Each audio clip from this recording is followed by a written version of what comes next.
Bueno, voy a tratar de explicaros un poquito de manera rápida, porque la música esa, aunque está bien, las últimas transparencias van a quedar mal con ese fondo de música.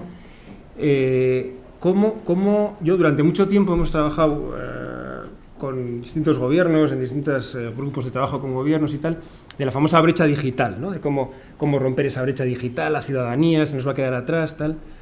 Bueno, yo creo que después de las dos brillantes exposiciones que hemos visto, yo creo que estamos todos bastante de acuerdo con que lo que estamos generando ahora es una brecha digital en la industria, ¿no? O sea, ahora de repente entramos en los talleres y es como si nos desenchufaran, ¿no? Y estuviéramos en no sé cuántos años atrás, entonces por la calle vamos con el smartphone, nos conectamos, miramos, tal, somos capaces de escanearnos, tal. O sea, de repente en el business to consumer estamos a toda leche. Y entramos en el taller a currar y es como de repente, ¡chas!, nos desenchufan y no me puedo conectar, hay un ordenador, no se sabe dónde, hay que ir allí, en el control numérico, depende cuál sea el fabricante, joder, tengo que saber no sé qué código. Entonces de repente es como, ¿qué pasa, no? Esta brecha digital que estamos generando en la industria, y si además soy un taller de 35 que hace válvulas, pues, joder, ¿esto dónde nos queda, no? La revolución de la civilización, dices, yo tengo que pagar las nóminas del mes que viene, ¿por dónde empiezo, no? Entonces voy a intentar daros algunas claves y sobre todo ejemplos de empresas pequeñas, muy pequeñas, algunas de ellas que están haciendo cosas. Todo lo que os voy a enseñar son ejemplos nuestros de ahora, del último año y medio. Bueno, pues que a lo mejor no son tan sexys o tan impactantes, pero que creo decir que en todos ellos tienen un impacto en la cuenta de resultados de o el año que viene o dentro de 2. Y eso, quieras que no, pues da otra alegría, ¿no? Entonces, a ver si soy capaz de pasarla. A ver. No sé por qué no va. Un segundo. Algo. A ver, un segundo. Con esto que lo hemos probado a la mañana iba, O sea, ahora. Bueno, el hacia dónde vamos ya lo habéis visto. Yo creo que todos conocemos este tipo de fotos, este tipo de cambios, ¿no? Muy rápidos. Suelo poner esta, ¿no? Y ante esta, esto es el Rijksmuseum, uno de los cuadros más famosos que hay allí. Ante esta hay dos tipos de actitudes, ¿no? La gente que dice, joder, qué desastre, ¿a dónde vamos? Esto es el mundo que se acaba, esta juventud, tal. Y la siguiente que indaga un poquito y dice, ¿esto de qué va, no? Bueno, pues va de que el Rijksmuseum tiene una aplicación informática que cuando entras por la puerta te pregunta en el smartphone, el 80% de la gente que entra tiene un smartphone, el 100% de los teenagers, de los adolescentes lo tienen, y te pregunta si quieres tener una experiencia, lo que llaman ellos un whole virtual experience o algo así, y lo que te hace es que en función de dónde estás, pues te da todo tipo de información en función de tu perfil. O sea, si eres un niño de 9 años, en este cuadro pues te contaría la batalla, te pondría un juego, te dejaría bajarte un juego en el que puedes jugar con otros, tal. También entre medio te mete parte de la historia. Si eres un historiador, te da información sobre el momento épico y sobre el pintor, sobre el arte, tal. Entonces, seguramente ante ese mundo que se acaba, lo que estamos es ante la foto de que nadie jamás en la historia ha tenido una experiencia tan vital como estos chavales cuando están delante de ese cuadro, ¿no? Entonces, aquí otra vez la historia es cómo pasar eso a la industria, ¿no? Os pongo aquí esa transformación digital que hemos estado viendo, que efectivamente es un cambio radical y tal, pues cómo lo pasamos al tejido productivo, ¿no? Yo creo que sí hay un cierto consenso de que esto va a cambiar de una manera radical el tejido productivo. Aquí la madre del cordero, que dicen los castizos, sería el cómo, ¿no? El cómo y en mi empresa. Decía Miquel que cada uno tiene que mirar en su negocio, ¿no? Es una moda, ¿no? Pero yo, si veis, bueno, Tecnalia es un centro tecnológico muy focalizado en la parte de negocio. Si veis en nuestras webs y tal, el eslogan es Inspiring Business, no Developing Technology, Inspiring Business, ¿no? Porque aquí la historia es hacer negocio con la tecnología es un medio, no un fin. Y entonces, más allá de la moda, de las modas que podamos tener alrededor de lo digital, aquí la pregunta es si hay negocio, ¿no? ¿Hay negocio o no hay negocio para mi empresa? Bueno, os recomiendo leer con un cierto grado de detalle este informe. Este informe es bastante reciente, junio del año pasado, es de McKinsey, y McKinsey en este caso no anda con tonterías en el sentido de, sí, la moda está bien, tal, es sexy, salen fotos, pero ¿hay dinero o no hay dinero? Y lo más importante, ¿dónde está ese dinero, no? Bueno, pues lo que dicen es, en ese informe, si queréis lo puedo dejar incluso y que lo tenga disponible la gente, Bueno, lo que dice es, antes ha aparecido, menos del 1% de los datos que existen se usan para algo. Cuando digo se usan para algo, es se usan para hacer negocio. Claro, si tenemos una puerta dentro de un tren que se está abriendo y cerrando, obviamente el sensor vale para saber si está cerrada o abierta. Pero además para eso la utilizamos para algo, le sacamos partido a ese dato, pues hasta ahora seguramente no. Luego veréis que hay algunas aplicaciones que para el mantenimiento predictivo y tal, empezamos a tener valor económico de ese dato, de ese sensor, que hasta ahora lo único que hacía era detectar si estaba abierta o cerrada. Lo que dice es que va a haber el doble de dinero en el business to business frente al business to consumer, y eso yo creo que en el Colegio de Ingenieros nos viene bien, porque muchos estamos más en el business to business que en el business to customer, ¿no? Lo que dice es que no es solo un rollo de países desarrollados, sino que también va a haber mucho de países en vías de desarrollo. La semana pasada he estado 10 días en México, trabajamos mucho allí, con empresas españolas allí, con el gobierno mexicano. Me decían, nosotros no queremos las best practices, queremos las next practices. Entonces, no me vengas a contar lo que hacíais hace 5 años en tal, ya me contaréis. No, yo, o sea, si pongo algo nuevo, quiero lo nuevo. Y es que eso nos pasa en México, pero nos pasa en China. Entonces eso hay que mirarlo un poco como, hay que moverse rápido, ¿no? Y lo que dice aquí abajo, que va muy en la línea de lo que decía Miquel, es que efectivamente esto va a dar dos tipos de oportunidades. Oportunidades de transformación, de mejora de procesos, y esto, ojo, no me preocupa mucho, ¿sabes por qué? Porque esto sabemos hacerlo. O sea, lo que sabemos hacer los ingenieros es, cuando estamos en la empresa, cómo mejorar el proceso que tenemos. Entonces lo analizamos, miramos cómo mejorarlo, ¿no? Lo que ya no sabemos tanto es hacer aquello, que es esto que decía Miquel, ¿no? ¿Cómo voy a generar nuevos negocios? Claro, porque el nuevo negocio empieza con nuevo, y nuevo ya mal asunto porque no existe, ¿no? No es incremental, no es mejorar, nosotros sabemos mejorar. Hacer cosas nuevas, pues ya implica salirse, pensar out of the box, mirar en los laterales, que haya nuevas filas de ingresos en la cuenta de resultados. No cómo mejoramos el denominador, los costes, sino cómo metemos nuevas en el numerador. Joder, y el numerador, tocar el numerador ya es más, no es tan obvio, ¿vale? Os voy a dar algunos ejemplos. Bueno, y esta es una buena noticia, porque lo que dice es, primero, que va a haber mucha pasta es entre 3,9 trillones y 11 trillones en el 2025, vale que estos son expectativas, que nadie sabe lo que va a pasar, pero mucho dinero, y la segunda buena noticia es que hay algunas que suenan mucho, que son muy sexys, smart cities, incluso vehículos, la casa, pero donde está 1,2 a 3,7 trillones de esos 11, por ejemplo, mirar las smart cities, 0,9 a 1,7, o los coches, 0,10 a 0,7, es en la industria, es en las empresas, es dentro de las fábricas. Entonces aquí tenéis que poner todos cara de alegría, sonrisa, ahí estamos todos, ¿no? O sea, estamos en el sitio bueno, hay pasta y además nosotros estamos metidos en este lío, ¿no? Entonces sí parece que hay dinero. Claro, la mala noticia es que esa industria que pone ahí no es la industria que tenemos hoy, no es el taller que tenemos hoy, no son los medios que tenemos hoy, es otra cosa, ¿no? Y claro, cuando decimos que va a ser nuevo, pues ya no está tan claro, porque yo voy a decir cosas hoy que creo que en algunos casos incomodan, porque no son lo que hoy tenemos, no es fácil enfrentarnos a lo que va a llegar, ¿no? Por ejemplo, la primera es que aquí somos muy heavy metal, que decía Miquel, pero aquí el rollo va mucho más de software y apps. Y para eso, cuando hablamos de industrias, de talleres, de máquinas, de fresadoras, de tornos, cuando hablamos de apps, dice, este tío se le ha ido... ¿Qué apps ni qué rollos? Yo tengo un robot y lo que quiero es que haga el ciclo un 20% más rápido, ¿no? ¿Qué apps, no? Bueno, pues veréis que el negocio va a ir mucho de esto, ¿no? Yo que se entiende muy bien con esta es lo que está viviendo el mundo de la automoción, lo conocéis muy bien, muchos mejor que yo. Estos son del último mes, o sea, en Tokio para las próximas Olimpiadas todos los vehículos van a ser autónomos. General Motors dice está más cerca de lo que nos esperamos. Nosotros esta semana hemos inaugurado en el Parque Tecnológico de San Sebastián y el Parque Tecnológico de Zamudio un servicio de bus bajo demanda autónomo. Tú llegas, aparcas fuera del parque, le das a una aplicación, viene un bus de manera autónoma, te subes, le dices con un iPad a qué edificio quieres ir, por ejemplo los parques tecnológicos sabéis, ¿no? El 207, nunca sabes dónde está el edificio, entonces te lleva solo el bus.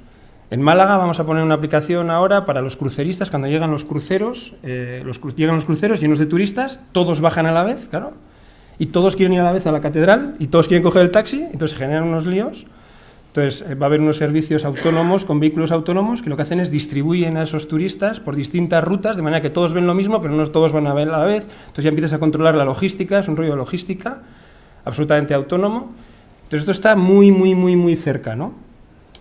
Coincidía hace un par de semanas con el presidente de Daimler, algunos estáis muy metidos en el sector, me decía que ellos, en el corto periodo de tiempo, quieren ser los líderes del Third Space. Y yo le dije, Third Space, y me dice, bueno, hay el First Space, que es tu casa, ¿no? En tu casa vas a hacer cosas, hay el Second Space, que es tu trabajo, y hay un Third Space, que es cuando te mueves de uno a otro, donde una de las pocas cosas que vas a hacer, y muy de vez en cuando, va a ser conducir. Claro, si yo quiero liderar el Third Space, lo de conducir empieza a tener una importancia relativa. Me decía, claro, el negocio, la experiencia, que decía Elena, ya no es el rollo de te gusta conducir. ¿Cómo conducir? Yo me muevo muchísimo, tenemos unas 700 personas en Donosti y unas 700 personas en Bilbao. Me paso el día en la autopista de la A8, que va de Bilbao a San Sebastián, una carretera en estos tiempos nada recomendable. Claro, yo me paso una hora ir, una hora volver. Antes, básicamente, dándole al limpiaparabrisas, ¿no? El limpiaparabrisas más rápido, más lento, tal. Ahora eso ya se hace solo, ¿no? Entonces ya eso no toca hacer. Ahora ya básicamente lo que hago es, un poco antes, darle al acelerador, ¿no? Y el volante. El acelerador ahora ya tampoco tengo que tocar porque le doy pongo a 110 y ya está. Y entonces ahora lo que hago una hora es mover el volante para llevarlo entre dos rayas. Es que eso ya no parece mucho valor añadido, ¿no? Entonces digo, un tío formado, tal, ingeniero, Harvard, 2 horas al día, a ver si lo meto, ¿no? Entre las dos rayas. Entonces, el de Daimler me decía, tú, si no tuvieras que llevarlo entre las dos rayas, ¿qué harías, no? Joder, pues, ¿qué haría? No sé, pues contestaría emails, haría la compra. Dice, claro, de eso va mi negocio.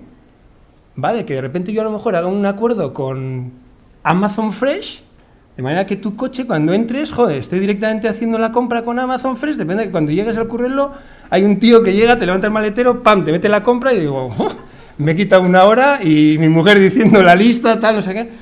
Entonces, de eso va el rollo, ¿no? Va de cómo hacen negocio y de repente el de Daimler hablándome de Amazon Fresh, ¿no? El alemán, serio, ¿no? O sea, va de eso, ¿no? Bueno, pues va de esto, ¿no? De por qué Detroit se mueve a Silicon Valley, va de que el software, not hardware, will define cars, y yo vengo a deciros que software, not hardware, will define factories. Y eso, cuando somos hard metal, o somos heavy metal, pues no es tan obvio. Y va de que va muy rápido. Esto es 2012, este soy yo, ya se me nota en pocos años. Este fue el primer robot humanoide que se puso en una planta. Esta es una planta real de Glory. Glory es una empresa que hace las máquinas que cuentan billetes y monedas, tienen 40 y tantos % de cota mundial, y pusieron el primer robot. Yo fui allí, quisimos verlo, ver la planta, tal. Tiene aquí un 01, ¿no? Yo pregunté, ¿por qué tiene un 01? Y me dijeron, porque es el primero de cientos. Dije, bueno, estos japoneses, ¿no? Hay que ir rápido. En 2013, imaginaros, ¿no? Negociaciones con los japoneses, tal, no sé qué, traemos el primer humanoide, lo traemos a Tecnalia, a Donosti, hacemos el primer proyecto real. Esta es una costilla de Airbus, fibra de carbono y titanio, y el robot estaba haciendo piezas, se taladraba, insertaba remache y roscaba unos high-locs. Una postura bastante delicada porque no se ve desde los lados, no se puede hacer manual, automatizarla es complicado. Entonces ya estamos, ¿no? No nos llevan nada estos tíos. Esta foto es de diciembre del año pasado, aquí ya empezáis la misma planta, estuve con ellos allí, tienen 75 en planta, trabajando con 150 personas, este año van a poner 150. Entonces, claro, cuando ves este cacharro, dices, esto va de sci-fi, ¿no? Esto no va conmigo, ¿no? Claro, cuando ves esta planta ya se empieza a parecer una planta bastante normal, una planta automatizada, tal, con una diferencia. Estos robots es coworking, trabajan en el mismo espacio de trabajo que las personas, interactúan entre ellas. He de decir que cuando lo pusimos a interactuar con los operarios de planta en Cádiz, los japoneses son disciplinados, los gaditanos no tanto. Digo, estos le van a hacer unas putadas al robot que lo vamos a poner a prueba, ¿no? Bueno, pues estaba en México, me sale en inglés, los sindicatos decidieron en qué operaciones querían poner los robots. Porque uno de los problemas que tienen, por ejemplo, es ciertas operaciones en fibra de carbono son tóxicas, tal, hay un problema con... Entonces dijo, pues esto es ideal para que lo hagan los robots en vez de las personas, ¿no? Entonces ahí hay nichos que son interesantes tanto para la parte del trabajador como no. Bueno, sabéis que hay distintas estrategias. En España está la transformación digital con un plan bastante sofisticado. En el País Vasco tenemos el Basque Industry 4.0. También lo pongo aquí porque si queréis entrar en las webs y tal, te puedes descargar lo que hay, las informaciones y tal. Nosotros en Tecnalia lo miramos desde estos 5 o 6 puntos de vista. O sea, la fábrica, para que sea 4.0, tiene que estar conectada, tiene que estar automatizada, tiene que ser flexible, tiene que tomar decisiones en tiempo real de manera autónoma y tiene dos componentes quizá no tan tecnológicas como la parte de sostenibilidad y la parte social, de integración de las personas y tal, que tienen su miga. Y lo que hacemos es trabajar pues, en cada uno de esos ámbitos, ¿no? Entonces, os voy a dar algunos ejemplos así muy rápido, luego si queréis en el café puedo dar más detalles. En la parte de conectividad hay que conectarse tanto interna como externamente. Aquí os pongo un ejemplo que quizá conocéis. Esta es una empresa que hace termostatos en Estados Unidos, Nest Termostatos, o sea, mide la temperatura y decide si encender o apagar la calefacción. El año pasado la compró Google por 2.300 millones de dólares. 2.300 millones de dólares. No hay ningún cero de más. Estos de Google o se han vuelto locos o les sobra la pasta, ¿no? Claro, Google no está comprando termostatos, lo que está comprando son los datos de cómo te comportas en una casa, qué se enciende, qué no se enciende, cuándo entras, cuándo sales, cuándo hay varias personas, en qué habitaciones estás. Todavía no saben para qué. Todavía no saben cómo van a hacer negocio de eso, pero lo que sí saben es que tener datos es interesante para hacer negocio, ¿no? Entonces, esta sí que es claramente de la pelota va a ir allí. Todavía no sé si voy a rematar de aquí, de cabeza, pero la pelota va a ir allí, ¿no? Entonces yo empiezo a correr para allí, ¿no?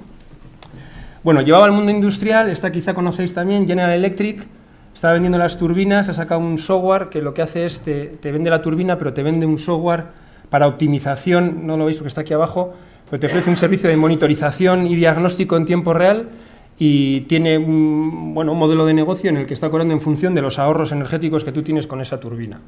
Está generando ahorros de $500,000 al año, y está empezando a ver cuánto del negocio y cuánto de los beneficios, no solo del negocio, están viniendo de la parte de servicio o de la parte de venta de producto. Todo esto hace que hemos montado un equipo muy potente de lo que llamamos Analytics, que combina esto, y esta sí es importante yo creo. O sea, aparece una nueva figura, y desde el punto de vista del colegio también yo creo que es importante, que es un poco el Industrial Data Scientist. O sea, hasta ahora teníamos gente que sabía de cómo gestionar datos, machine learning, data mining, tal, o sea, gente que sabía de algoritmia, básicamente. Tenemos gente que sabe de fabricación, que está en las plantas, que sabe de fabricación, que sabe del proceso, que sabe del producto o proceso, y tenemos gente que sabe de cómo captar datos y de cómo moverlos. Pero eran tres mundos que no están necesariamente comunicados. Yo hablaba hace poco en Madrid con gente de Telefónica, ¿no? Que están también muy en la línea de querer entrar en Industria 4.0 y tal. Y yo les decía, medio en broma, medio en serio, ¿no? Es que vosotros pensáis que una caja de frutas eso no son fresas. O sea, al revés, que una caja de fresas son frutas. Y en un taller las fresas no son frutas. Entonces, claro, hay que saber de aquí, ¿no?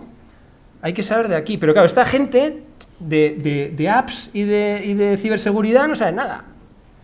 Entonces, poner a un fabricante de máquina herramienta, de fresadoras, con unos tíos que hacían apps para móviles, es que a veces ni en el lenguaje, de saque uno llega de traje y el otro en pantalón corto, ¿no? O sea, entonces, ¿cómo les pones en la mesa y les pones a trabajar conjuntamente para hacer una app, para ponerla en un control numérico, para que se conecte en tiempo real con el resto de usuarios y puedan compartir experiencias cuando tienen que mecanizar una pieza de titanio?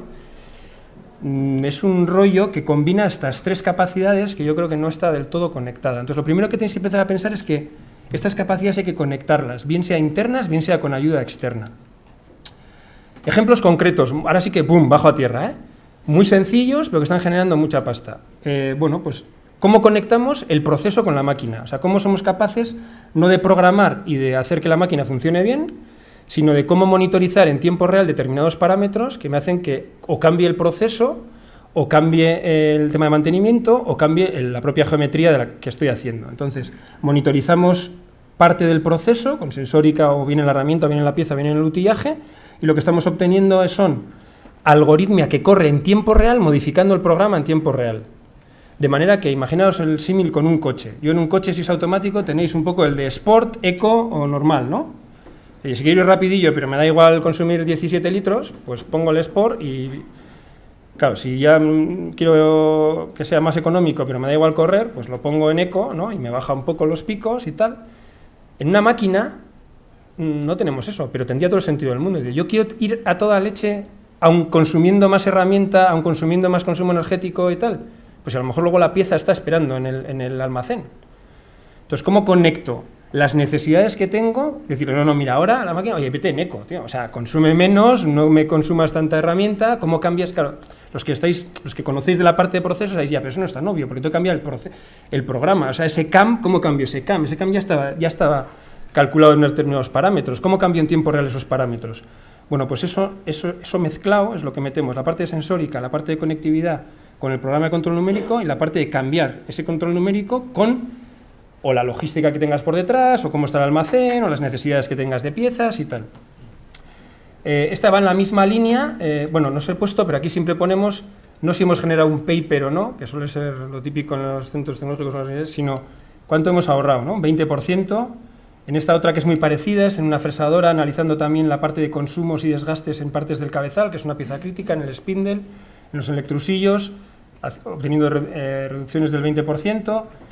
Una distinta, línea de prensas. En una línea de prensas lo que estamos haciendo es también monitorizar en tiempo real toda la línea, todo lo que son las deformaciones de la propia prensa, desgastes de la prensa, y modificamos la planificación de producción y el proceso en función de si queremos optimizar o tiempos, o calidades, o consumos, o desgastes de molde y tal.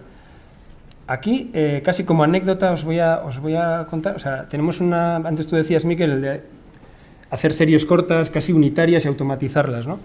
Estamos trabajando con una empresa muy importante, todos conocéis, que hace grandes líneas de prensas, que lo que nos está pidiendo es, quiero hacer prensas para series cortísimas.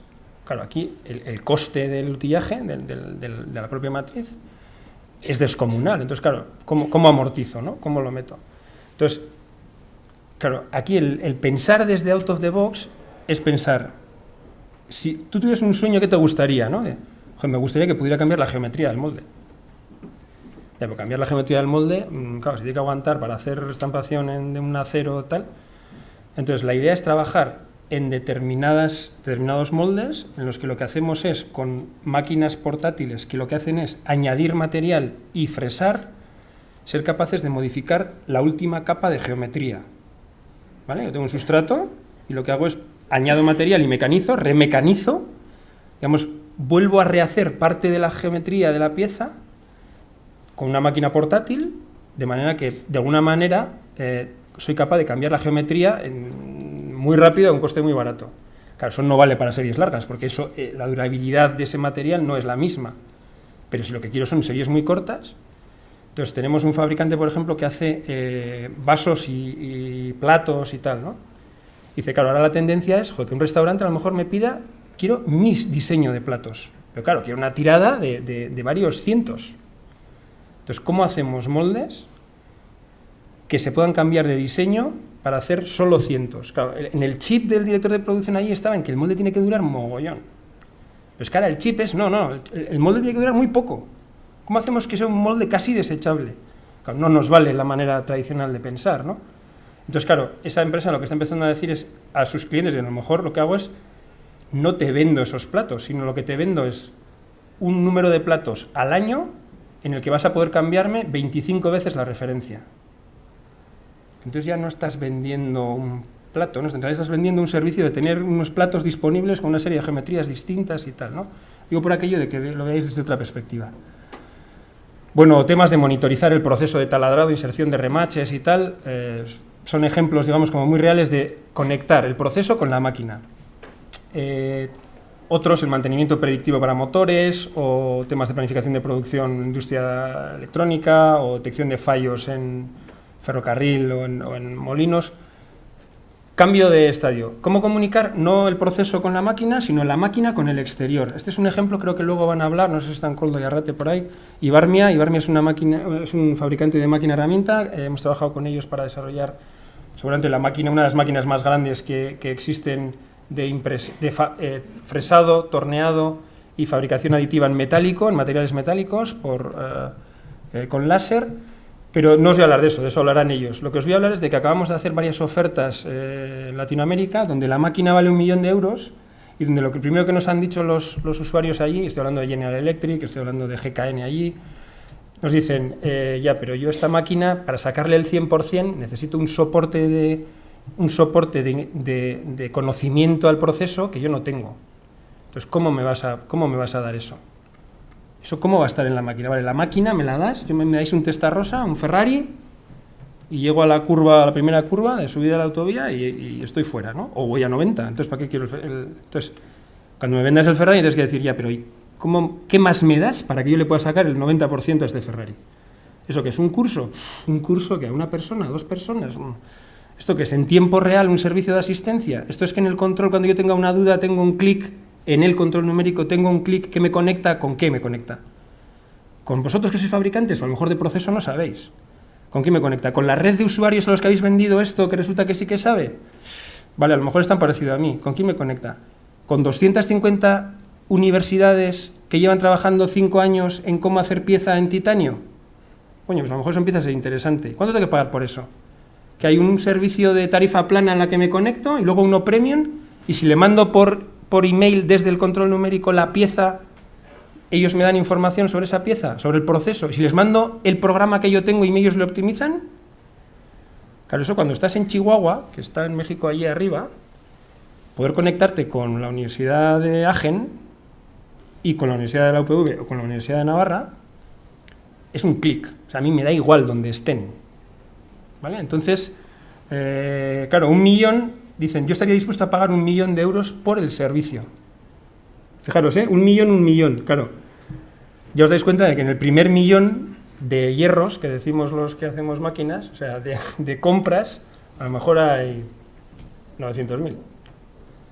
En el segundo, de compras, a lo mejor no hay 900.000.